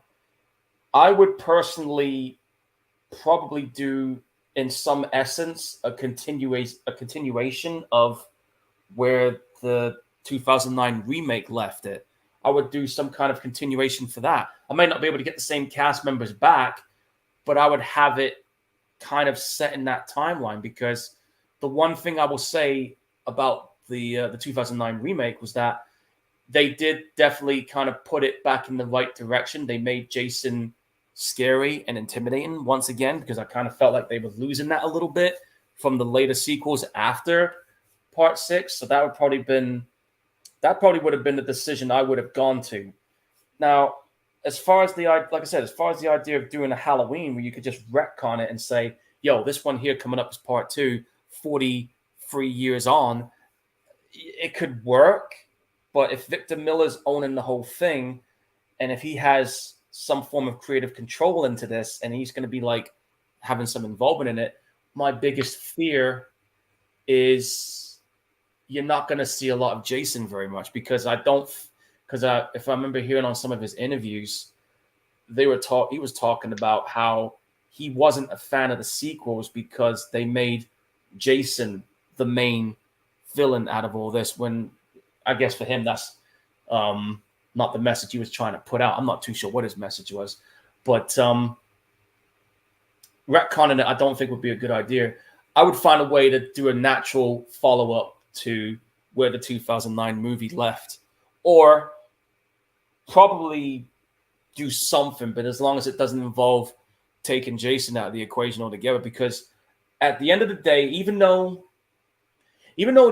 Jason's mom was the original killer, I understand that, but Jason is the reason why people come back to this. I mean, let's be honest on this, man. He's the brand. He is the face of Friday the 13th. He is fucking everywhere. You see people, you got merchandise, you got t-shirts, his face is on there. There's people with tattoos. And I should know this, and you should know this very well, James, because who's tattooed on my arm? I have him there. Exactly. So you can't take him out of it, because taking him out of it would be a very bad move. He did that with Part 5, and look what happened. So again, it's very tricky. It's not It's not a simple thing that you can do like you did with Michael Myers. It all depends. My personal would be, like I said, you have to do a continuation of the remake. Well, that's the thing too, because if you watch the remake, it still looks very modern. So it's strange. It's strange because it's like, yeah, you could do a continuation. I mean, how old is Derek Mears? Because he's 12 years older now. Yeah, let me see how old he is. I'm gonna look this up. Give me a minute. I think he's, if I'm correct, I think he's in his 40s still. Let me check. Derek Mears, where are you at? Here we go. Derek Mears. Oh fuck, he's 50 now. Okay, so he's 50 now. So he was what, 42 at the time they were filming? It was 3 years ago, 13 years ago now. So count back 13 years. He was 40. I want to say 43 at the time. Okay, so yeah, you can bring him back. Yeah, but like everyone's older now. I don't know. It's gonna be really interesting to see. Now, what I would like I said, what I would personally do, because I'm a big fan of the Jenny character. I would say make it like a direct sequel after the second film. You can negate you can negate the other ones. You can bring Amy Steele back. Basically, do what you did for Halloween. You brought Jamie Lee Curtis back. You bring Amy Steele back, and Jason's most underrated look is the sack. Yeah, which, if I remember correctly, I think they that was a nod to another movie with a character that had that. I think it was called The Town That Dreaded Sundown. Yes, which is a creepy fucking look. Yeah, and the other interesting thing, I need to point this out as well about that town, the Town That Dreaded Sundown. You know that recent one they did that came out, that Blumhouse did. I think it came out in 2014. People tried to say it was a remake. It wasn't. It was a self-referential meta sequel 50 years on, which I thought was very interesting how they did that. You could probably do something like that, maybe. If it worked for The Town That Dreaded Sundown, you could probably do that with Friday the 13th. But the idea of getting Amy Steele back in, if she's willing to do it, then fuck yeah. I mean, she's like what? She's 62 right now. She's had an on and off career with acting. Right now, let's see what the fuck she's doing right now. Hang on. Right. She just recently, last year, did a voice role as Dr. Janie Field in Jason's Rising, a Friday the 13th fan film. I've not seen that yet. I'm going to see if that's on YouTube. Yeah. But like I said, there is a ton of fan-made films, and I've mentioned one several times already. And if you could do something like that, like they did with Part 6, then maybe. But yeah, I would like to see, the look of Friday the 13th Part 2, Jason, with the overalls and the flannel shirt. He could have that outfit and still rock the hockey mask. I think it'd be an interesting look for Jason, where he has like the hillbilly outfit and the hockey mask. I think that would be creepy.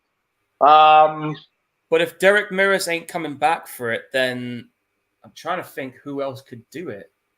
You could probably get CJ Graham back. I mean, he's probably in his 60s now, but that dude is still in fucking crazy shape. Or you can get the guy who played Jason in that fan movie I mentioned, because the guy that played Jason in that fan film, he's a pretty decent build dude as well, and he's been in several of those fan films. So he's kind of in demand for that kind of stuff. It's a possibility. It's a possibility. It's a possible thing. But here's the thing. Who the hell would be perfect to direct it? We can throw a few names in this. Some people are going to turn around and say, why don't you get David Gordon Green in? You could, but right now he's currently doing a sequel to The Exorcist. Yeah, he doing The Exorcist, and You then not necessarily. Well, you could get David Gordon Green. Well, you could get Um, Adam Green, the guy who did Hatchet. I mean, he's worked with Kane Hodder. You could get that guy. You could get fuck. I'm trying to think of names. You can get Radio Silence, the guys that did the Scream movies, into this. There's a couple you of names. could. Yeah, there's a couple of names you can throw into this. You can get. It all depends on who you think is the right guy for the job. But more importantly, you got to get the writers. You got to figure the right writers, because if you can have a damn good director, but if you've got a writer that doesn't know what the fuck they're doing, it proves to be disastrous. It can. It absolutely can. It all comes down to the writing at the end of the day. And, Um, and the other big question is, who is producing and distributing this movie? Because we know that New Line don't have it anymore. Paramount, I know, still has it, but there was a talk going. I heard talks going around that Blumhouse wanted to do it. yeah, I heard about Blumhouse wanting to get the rights. I don't mind them doing it. I mean, he's talking about the idea of getting Robert Englund to do Freddy one more time. I don't mind. To be honest, I don't mind Blumhouse doing a Friday the 13th or a Nightmare on Elm Street, because they've done pretty good with Halloween, and they've done a couple of horror movie franchises and movies that I've seen that I liked, Purge being one of them. So they definitely have horror movie chops. So I wouldn't mind them doing it, to be honest. Hmm. Yeah, we'll just see. I just think right now when it comes to Friday the 13th, it's that they've completely missed the boat. Um, Halloween 2018 opened the doors, left the door wide open for Nightmare, and then because remember when we all thought that was going to be like the next big resurgence of the slasher films because of Halloween 2018, and it just never came to fruition. Yeah, and it's Um, embarrassing too, because Halloween is the only movie in the franchise to gross over 200 million. It broke Scream's record. It became the highest grossing highest grossing slash film of all Yeah, time. Yeah, highest grossing that slash one, of all time. Yeah. that one movie made made the box office of the previous 10 movies combined, if you think about it. That one movie alone. Oh yes, no other horror film drew the audience like Halloween 2018 did. I mean, Like, were you expecting this movie to be that successful? Were you expecting that movie to get that kind of reception it did? Because I sure as shit did. I knew it was gonna be big. I knew it was gonna be big because it was the first Halloween movie in 12 years. You got Jamie Lee Curtis coming back. You got John Carpenter coming back. It's the direct sequel to the first film. I knew it was gonna be big. Maybe not 250 million big, but No I one knew it was expected gonna be that. big. Nobody expected that box office earnings. Nobody. I sure as hell didn't. Yeah. Like I knew it was gonna be a big deal, and that's why I'm just surprised that Freddy and Jason they did not, like I said, like they did not stick their feet in that money pit, Well, they're gonna have to now, because when this next Halloween movie comes out, they have to. I mean, I know that I don't know if you saw that news link I sent you, but next October there is going to be a Saw 10, so somebody's going to be filling that Halloween void until these two decide to eventually make their comeback. Oh God. Hey, you say we want about the Saw movies. They always deliver when it comes to the things I want to see. Yeah, they do, but another Saw film. Didn't Jigsaw die like 5 movies ago? Yeah, no, back in Saw 3, but as you know, there's always people to carry his legacy on, because he made that much of an influence for people because of what he did. As fucking crazy and as twisted as that shit is, it does have a point. You know what I mean? Yeah, it does. It does. I did not go past Saw 2. Well, you know me, I kept going. I will say this though, the only ones I did not like, and it's not a very long list, but I think the fifth one and that recent one, Spiral, I didn't go fucking much on at all. Is that the one with Chris Rock? Yeah, I didn't go much on it at all. I felt that it was Samuel L. Jackson was in it too. I just felt the movie was a missed opportunity. I won't go into details yet because I probably might end up doing us maybe getting us doing a franchise watch through because I have got some ideas for some franchise watch throughs, but I'm keeping that close to the chest at the minute. But yeah, Saw 9 was a huge misfire, and it's a shame too because the guy who directed most of the sequels was back in it directing it. So I thought, oh, cool, and then that happened, and I'm just like, fuck, man, what the fuck are you guys doing? But it is what it is. But all right, let's go ahead and wrap this up. Paul, what's the next movie we're gonna watch? Well, my next movie, like I said last time, I'm going to continue the zombie trend because I've got a couple of zombie movies to go through. So for my next movie, because this movie had James on edge, we're going to continue that. Train to Busan 2, Peninsula. Train to Busan 2, Peninsula. Okay. Yeah, Busan, or as it's called here, Train to Busan presents Peninsula. It's a standalone sequel, but it's in the same universe. Same universe. Okay. All right. So we're gonna be watching Peninsula, and then shit, I haven't decided what movie I'm gonna do yet. No, fuck, I'll just announce it when we watch Peninsula. All right. All right. So we're gonna be watching. Even if it's a Shudder movie, I mean, we still got Shudder. I've got some ideas, but I'll let you pick one. Okay. So next time for PrimeTime Gorehounds, we'll be watching Peninsula. And yeah, that's going to be it. We're going to wrap it up there. Paul, tell them where they can find you. You can find me on Twitch. Type in Gorehound 1983. I'm currently doing a playthrough of Ghost Recon Wildlands. However, I won't be streaming for the next 2 days because there's a fireworks championship happening. So my latest stream will probably be Friday.